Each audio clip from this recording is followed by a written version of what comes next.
Ladies and gentlemen, speaking. As a professional dancer, I've performed for thousands and thousands of people, telling a story with my movement, with dance.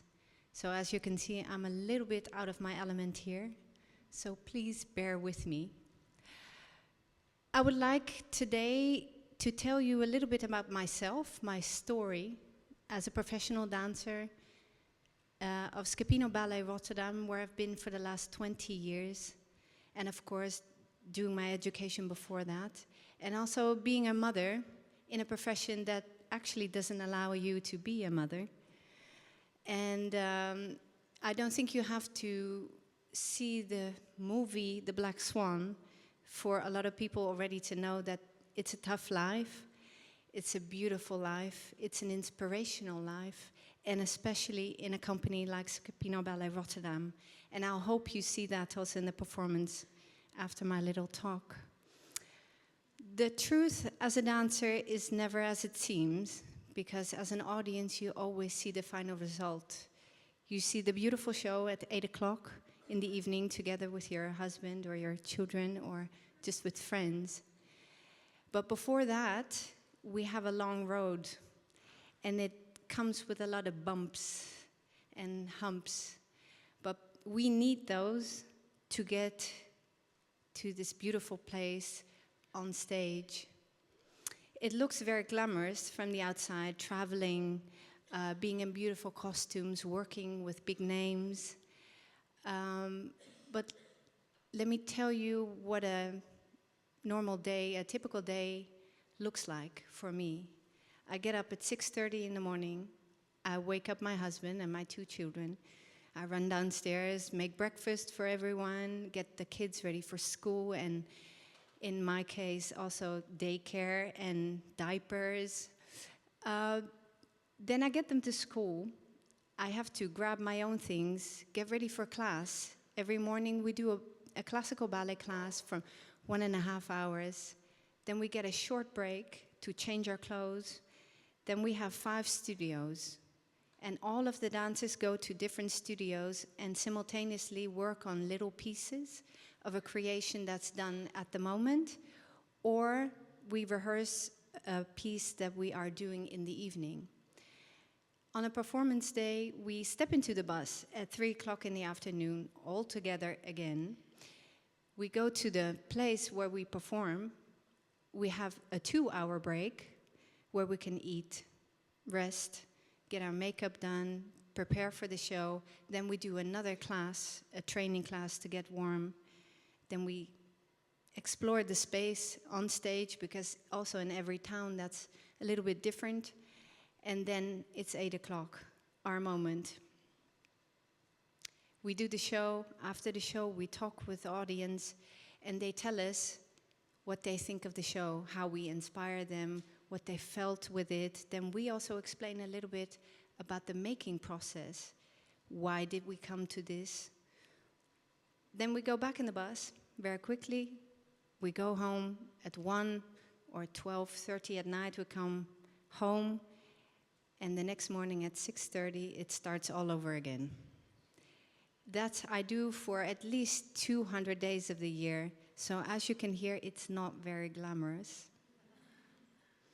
What happens also when I talked about the creation, our sales manager sells performances a year in advance.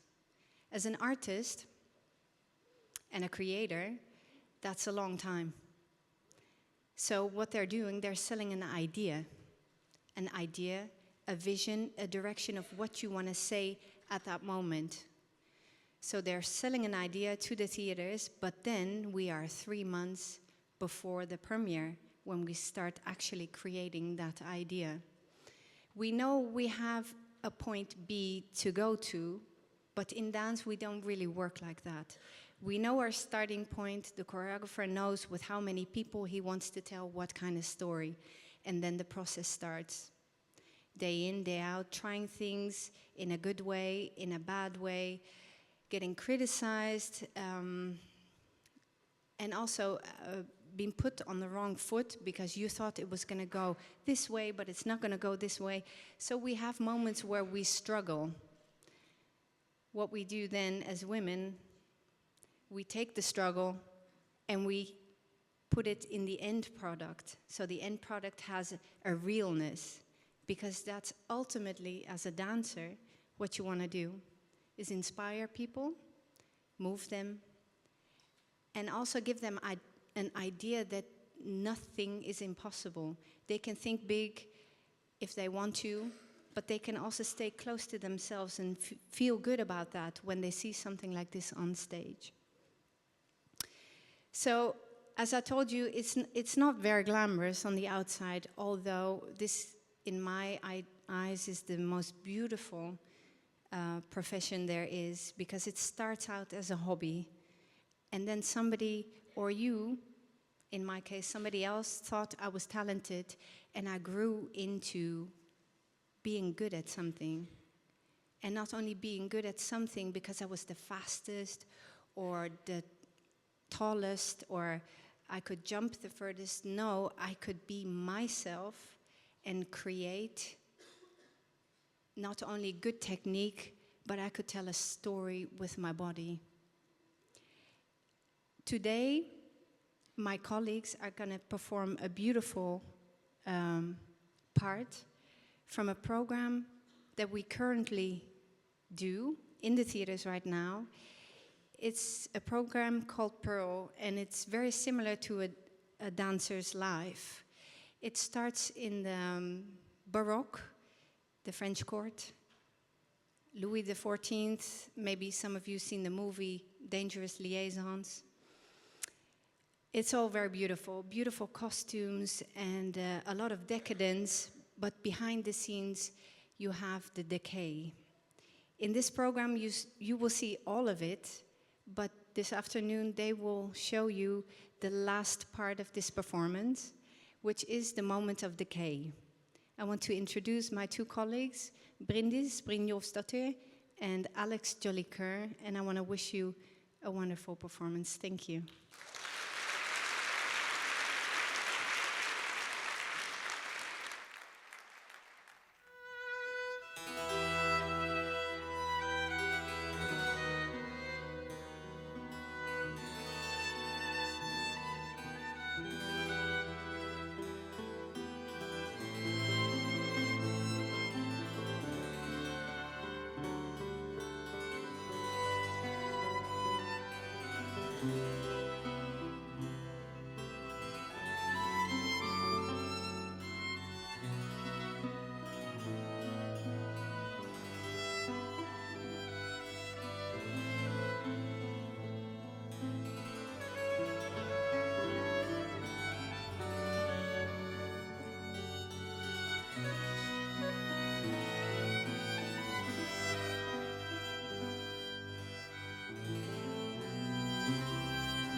Split